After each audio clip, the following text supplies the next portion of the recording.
I'm going to say this, and then I ain't going to say nothing else.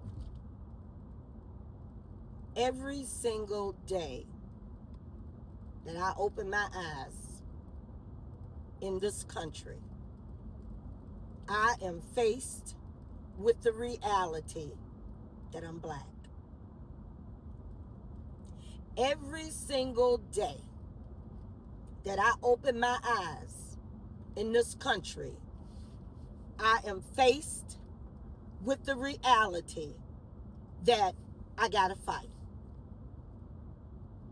I get up knowing and armoring myself for war. Every day in this country, that is with what me and millions of African Americans have to do every day. We're now fighting for a program that we're at the bottom of the barrel. If you think about it, as the recipients, we're the bottom of the barrel recipients. And every day we have to convince ourselves, tell ourselves, talk to ourselves, preach to ourselves, motivate ourselves, inspire ourselves every single day in order to get through the day. That's what we have to do for ourselves every day. Every day there's a black mother in this country waking up, having to realize and having to worry about her black sons. She have to worry about her black daughters too. But every black mother will vouch for what I'm saying. She worries about her black son. Because who have the highest rate of being assassinated in this country? Black men. Every day, a black mother have to wake up and worry about her sons, and if she have grandsons, she got to worry about them too. Every day. Every single day, we have to do something to prove to ourselves and to everybody else that we're not to be feared. Every day. Every day we have to look in the mirror at our beautiful black skin and tell ourselves, you are beautiful, you got this, so go on out there. Every day there's somebody black in the boardroom having to make herself and talking to herself in her head, or himself in his head, and saying, you can do this. Fighting and struggling inside with themselves to realize that they have a right to be in that boardroom. Don't matter the degrees. Every day, the black man or woman that operates on somebody, a doctor, that operates on somebody, don't you dare think for one moment that they don't struggle and worry about getting through that operation, even though they are surgeons and they got it down packed. Don't you dare think that they don't worry and have to convince themselves and reinforce themselves and talk to themselves through the entire surgery. They know what they're doing. They have the utmost confidence, but they have to reassure themselves that they are who they are and they can do what they know they can do every day. Every day, and I know y'all probably sick of us, we have to do something. You got black cups, you got black power t-shirts, you got black portraits, we had Black History Month that he's trying to tear down. Today is February 1st, Black History Month, and he's trying to take that away. Every single day we have to deal with something in this goddamn country. Every day. We have to prove to ourselves and someone else that we are who we are, no matter how hard our ancestors fought. And everybody know our history. know that we are the victims. You know we're the victims. And you still believe the lies. And you still have bought into the narrative.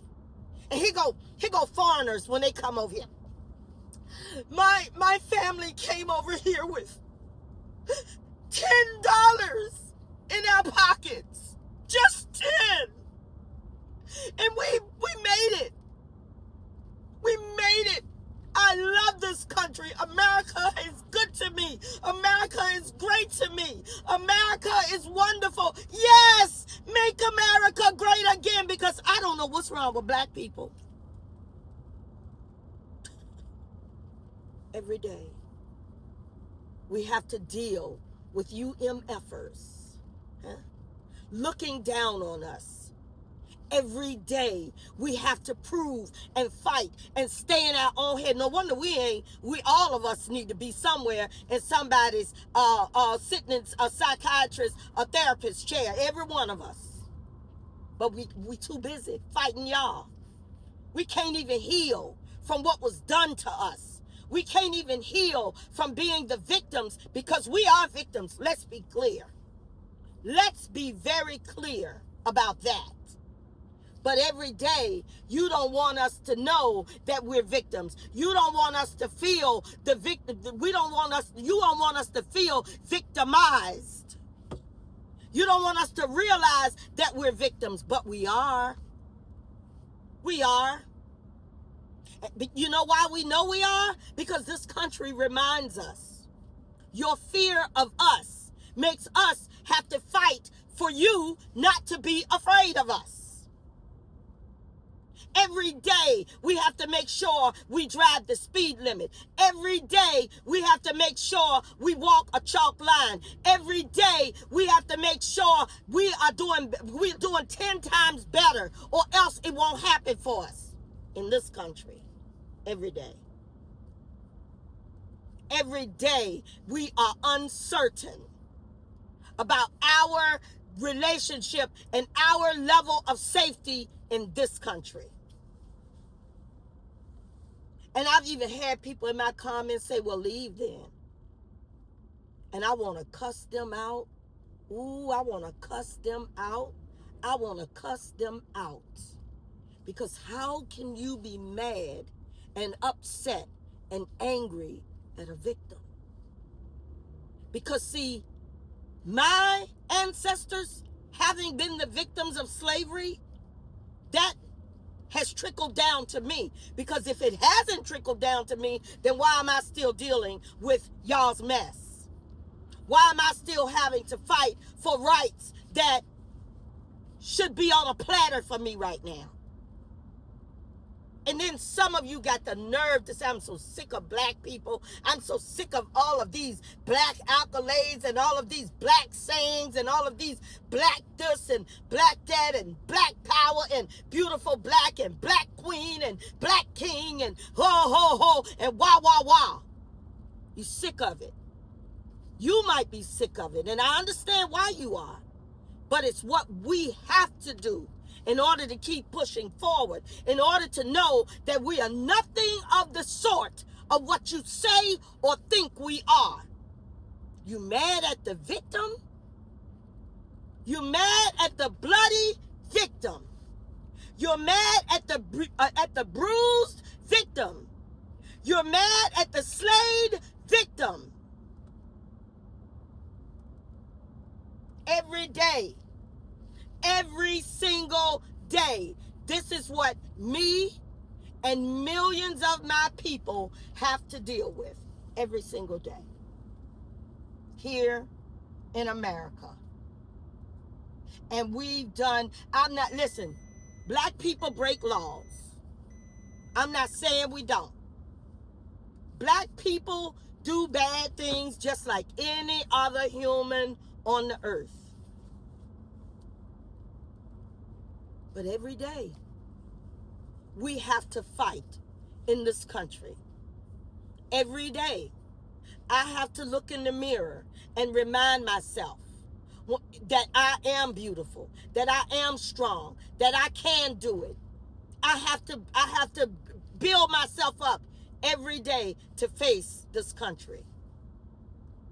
I raised my children on the principle of not just independence, because that was huge to me, but also on the principle of confidence, loving themselves, be strong. This world don't owe you nothing. All of the things that any good parent will tell their children, I had to tell mine 2 times more. Every day I have to worry about my children, because my children were in the suburbs when they were coming up, and I had to worry about their classmates and things. I wanted my children to go to black schools in the city, because I knew that they were not, because I didn't want them to have to deal with the crap that I knew they would have to deal with. It messes with your psyche. And I already know that mental illness run in my family, and I didn't need to add to it. Every single day, this is what black people have to deal with. Fighting for a doggone DEI, and fighting for a doggone affirmative action. And guess what? We're at the bottom of the barrel as recipients of those programs. But every single day, we have to fight. Every single day, we have to get up and face this country head on. Even after being victimized, even after being tortured, even after being slain, even after being all of the things that my people had to fight for so that I could live their dream. Martin Luther King's dream was that we all would be able to work in unity and together. Is that happening? No, because you all want to keep the narrative going. In order to feel powerful, you've got to try and make us feel as small as you want to make us feel. And every day we're having to do this. Right now I'm having to do this video. And the people going to agree with me. But guess what? The fight is going to still continue because of the hate. And it ain't just because of the color of our skin. Let's be clear. I'm very clear on why we are treated the way we are treated in this country. It's FEAR, the very same thing that the president that some of you put in office is trying to instill in all Americans now. But who is he picking on more?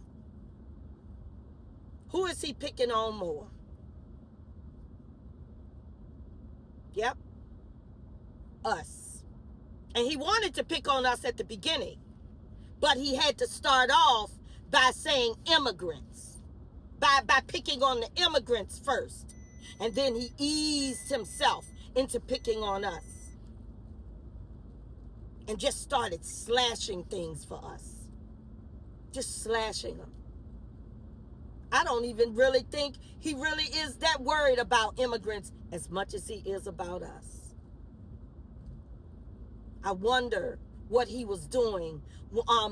When he was 18 years old, Martin Luther King Jr. was assassinated. Dr. Martin Luther King Jr. was assassinated, and he was 18 years old. Just like all of us remember where we were and what we were doing during when 911 hit, when the airplanes flew into the Twin Towers in New York. Just like all of us remember what we were doing and where we were, he remembers exactly what he was doing and where he was when Dr. Martin Luther King Jr. was assassinated. I can only imagine what he did when he got the news. Every day in this country, this is what we have to wake up to. And this is what we have to deal with. And this is how we have to fight. Every day. Every day we wake up and put on our armor and say, here we go. And don't you dare say, well, why not leave? Even after I'm sitting here telling you about the fact that we are victims, some of you will say that. Well, I ain't leaving. I ain't leaving, because I would beg to differ. This is just as much my country as it is yours. And I've got proof based on what my people have done for this country, based on the, not just the having built this country. The man that doesn't like us right now is living in the White House that was built by black people. Let's be clear. By slaves. Okay? But not just that. There are numerous thousands of inventions that my people created to make your lives easier. That don't matter either. Every single day, black people have to wake up to the United States BS every day. Every day. Every single day. Have an amazing day.